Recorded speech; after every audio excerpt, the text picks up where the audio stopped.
चला तर आज आपण उरलेल्या 2 चपातीपासून चटपटीत चपाती फ्राय बनवणार आहोत, म्हणजेच रोटी फ्राय। त्याला मस्त मी गोल रोल करून कापून घेतलेला आहे। आता कढईमध्ये तेल टाकलेलं आहे, त्याच्यामध्ये मस्त काप केलेला कांदा, शिमला मिर्च आणि 3 हिरवी मिरची मधातून काप केलेले आहे, कढीपत्ता आणि मॅगी मसाला याला छानपैकी मस्त परतून घ्यायचं आहे।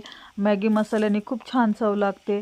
आणि red chilli sauce, soya sauce याला टाकलेला आहे आणि मिक्स झाल्यानंतर आपलं त्याच्यामध्ये आपण जी चपाती फ्राय कापून घेतलेली होती ती फ्राय करत आहोत। खूप छान लागते, मुलांसाठी तर खूप हेल्दी आहे आणि खूप छान पण लागते।